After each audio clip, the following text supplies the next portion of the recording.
Welcome to yet another edition of Informed Choices, where we use the power of awareness to mobilize change from our personal lives to communities. And today we will talk with a diplomat and a young women leader who are supporting Asia initiatives.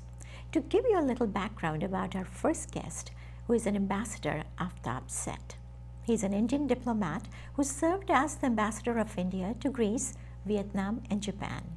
He has been a supporter of Asia Initiative since its founding in Tokyo and received the Grand Cordon of the Order of the Rising Sun, which is the highest honor given by Japan to foreign nationals. He's a poet and the author of many books, including How Thin Can an Elephant Get and Half a Century, My Connections with Japan. We have another exciting guest, Natalie Friedberg, who is a young, enthusiastic women leader and a project development associate for Asia Initiatives. She helps to manage 14 different projects of Asia Initiatives in different sites in India and Ghana. She's a graduate of the University of Chicago. Welcome to Informed Choices on TV, and Ambassador Seth, it's great seeing you again. Tell us your career as an international diplomat from Japan to Greece, US, and of course India, must have given you the chance to analyze the sustainability factor in the development of societies. Please share with us, what are we missing in that approach? I don't know what we're missing, but certainly the societies that I have served in have given a lot of evidence of following very sustainable practices. I give you two examples. In Japan, which is a society which believes very much in mending and make do, the old Scottish adage. In Japan there is a saying, mottainai, which means never waste. So they are from centuries husbanding their resources in such a way as to make the maximum use of very limited resources. So in that sense, they have been a sustainable society from long before it became one of the UN goals, of pursuing sustainable societies. The Vietnamese are too. And even in India, before development overtook us, we have been very parsimonious in the use of natural resources. So I think in various parts of the world that I have served, including in my own country, I have seen that it is innate in human nature to use resources carefully and to the best possible ability for the needs of society that we live in. Wastefulness is something which has come with excessive production and so forth. But innately, I think human nature is attuned to living carefully and looking after resources carefully. So that is the balance that you're talking about, nature and the human consumption of resources that are available at a certain time. And even before the word sustainability came into focus, you are mentioning that people were used to using it very strategically, whatever they had. Exactly. I mean, don't forget, in Vietnam, which has faced decades of war, whatever little food they had or whatever little clothing they had to stretch it out to the best possible, in the best possible way, in order to sustain their families and society at large. So they have developed habits over the decades, which are, I wouldn't say parsimonious, but which are careful in the use of resources. Now, with with development, even Vietnamese society is becoming as wasteful as many other societies. But there is this innate nature in human beings, I think. And I would say that the way that Asia Initiatives capitalizes on that innate tendency to save and to avoid waste is by focusing on the women families who are often the standard bearers for that kind of behavior on a very grassroots level. So every Asia Initiatives project focuses on the strong woman in a family, and that's how we encourage that behavior going forward. That is awesome. So you try to use the mindfulness approach in the empowerment of women. Exactly. So Natalie, tell us the concept of social capital credit employed by Asia Initiatives with a powerful example that you could give. Yes, so social capital credits is this very exciting new method that Asia Initiatives has developed and tested in over 15 sites across the world. And the idea is that SOCs, is what we call social capital credits, is this extremely powerful agent to bring communities together and to incentivize social good.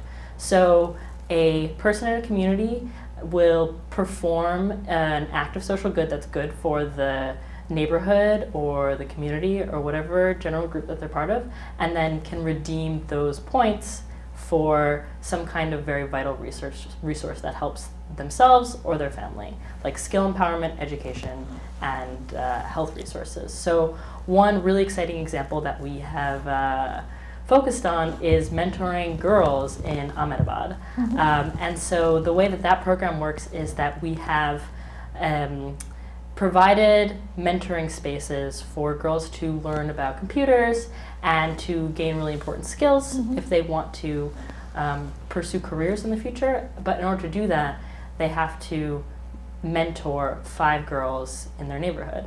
And so what we've seen is this amazing surpassment, I would say, I guess, of the girls have decided to tutor over 5, which is the requirement, but 7 or even 10 other girls in their communities, which is a huge multiplier effect.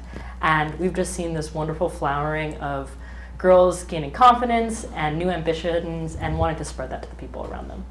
So what I hear is like, this is like a barter system. Yes. But it gives the beneficiary the ownership to take charge of their own development and also create more ripple effects in the community.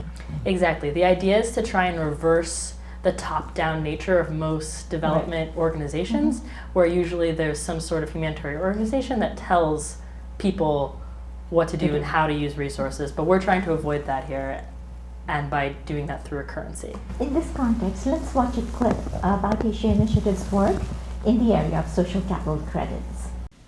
17 years ago, Dr. Geeta Mehta founded an organization in Tokyo, but it's now changing the lives of people all over the world.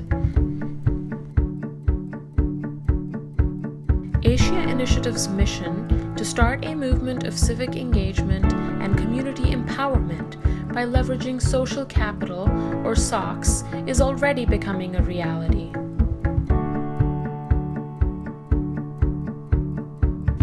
$72,000 people have benefited from 200 microcredit banks. 195,000 people get access to information, resources, and education through 40 community knowledge centers.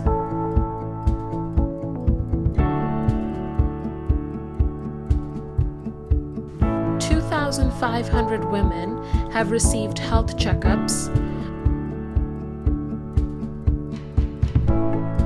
1,300 girls have been enabled to stay in school.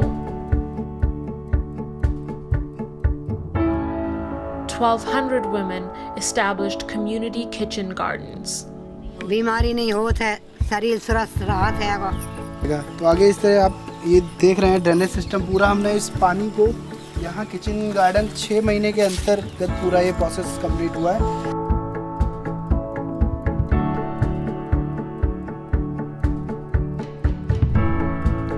300 cattle loans have been lent to increase family income. 470 women made their neighborhoods disease-free through waste management.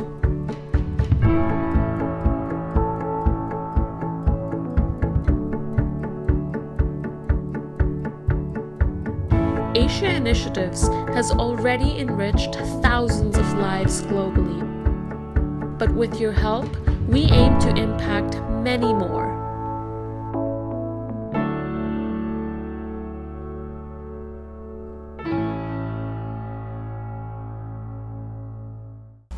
So, Ambassador Seth, how do you think that SOC can answer gender equity at its best with education, resources, and especially the long-term sustainability model of empowerment?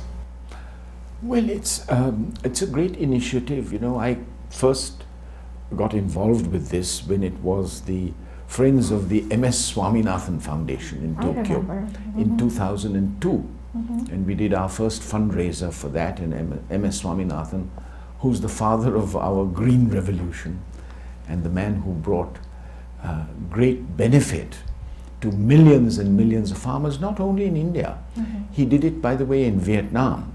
Oh, okay. In southern Vietnam, there is a rice research institute at a place called Can Tho, which is Swaminathan's gift to Vietnam. So he's been responsible for that Green Revolution, both in India and in Vietnam. And his organization actually started this focus on women, which is now a focus of Asia Initiatives. And I remember during the tsunami of December 2004, there was great devastation on the coasts of eastern India, around Tamil Nadu, which is his home, and all around the Bay of Bengal, the Indonesian islands, and so forth. And that was the time that the original Asia Initiatives started work with widows of the tsunami, orphans of the tsunami, trying to help them get to school as far as the orphans were concerned, trying to give employment to women who had lost their husbands, may have been fishermen who were out at sea at the time and whose boats went down. Started with this focus on women and children. So Asia Initiatives has this long tradition of dealing with women and children, not necessarily girl children, but now of course the focus is on girl children, but also on boys, but basically to empower the woman. In those cases they were widows. Now of course there is no discrimination between those who are widows and those who are not, but to make women independent financially. And SOCs is what gives them not money in terms of cash, but the ability to use what we consider normal housework, sewing, cooking, mending, washing. It gives them value for that, and that value they can encash, as Natalie said, for healthcare, for education, for a simple thing like charging their phones, to give women the independence of communication. They're not dependent, therefore, on their menfolk to deal with the outside world.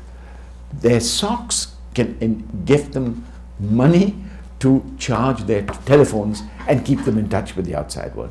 That, I think, is one of the great things that has happened with SOCs, and which has made gender equality a much more reachable objective in many parts of the world, not just in Ahmedabad and in Delhi and other parts of India, but in Costa Rica, in the United States, and in Ghana, in Africa. I see that they are working in so many countries, and they're also working, I think, with Bangladesh, which is a great place for NGOs, including Muhammad Yunus's Grameen Bank. That is built on a similar kind it's of the same model. sort of same kind of model, and Asia Initiatives, and therefore the Asia Initiatives works with a number of other organizations like SEWA, which is Self-Employed Women's Association, which helps weavers and women to earn their own living, make them, again, the same objective, financially independent.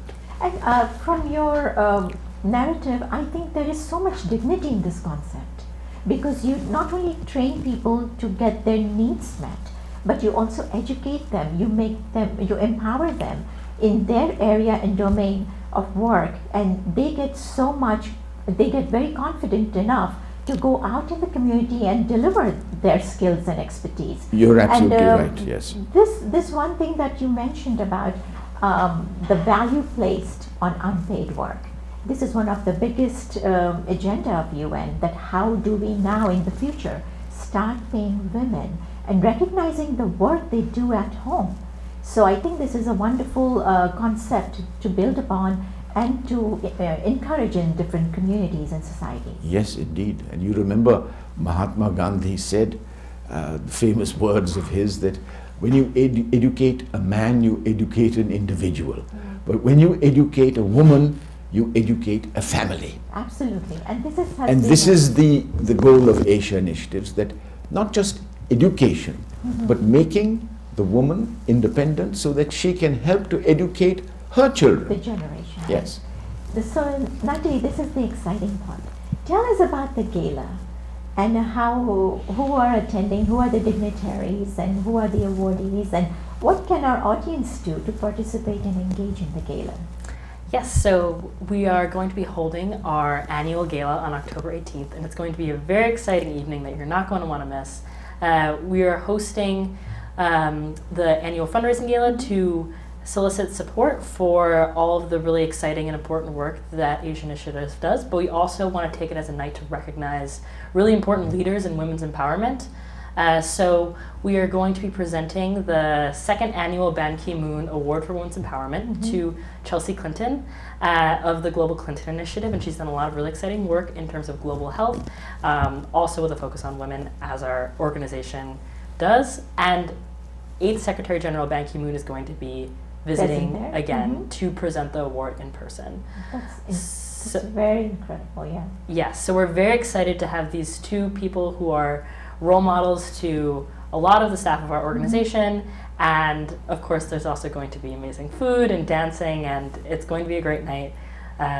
So you can check it out on our website. We have an Eventbrite page, and we'll be sending out a lot of invitations and doing marketing. So follow us on social media and check out our website for more information. So they can also kind of go to your Facebook page. Yes. That's where you're going to update all the information about the gala. Exactly. And also on your website. Our Facebook and our website. That's interesting. And I hope you will take full advantage of what Natalie has said right now and would go to the website and buy your tickets or donate and see the incredible work Asia Initiatives is doing. Ambassador Seth, I have to ask this question, if I may. Tell us what 3 lessons you have learned that you would like to share with the millennial leaders who work in the social impact area. 3 lessons from the work of Asia Initiatives, or in general terms? In general.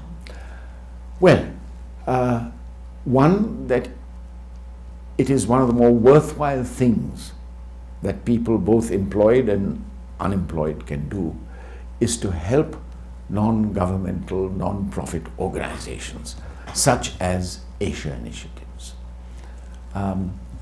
America is a country which has a great tradition of philanthropy. We started Asia Initiatives in Japan, but we are now very much a presence in the United States and in New York particularly. So lesson number 1 is support NGOs and non-profit organizations which are doing worthwhile work. Number 2, those which concentrate on women and girl children in the patriarchal societies in which most of us live. And I was telling Natalie as we drove here that there are matrilineal societies in Kerala and in the northeast of India amongst our tribal communities, but the rest of the world is essentially a patriarchal societies. And therefore, NGOs that work with women and with children require our special attention. And thirdly, education, and Asia Initiatives focuses on education. Education is the key to so much else. Financial independence, ability to see the world through a prism and through lenses which are otherwise opaque for those who do not have education. This is the greatest thing, because you can see the world in its truest colors and in all its great and magnificent variety when you have the education and the intellectual ability to see that.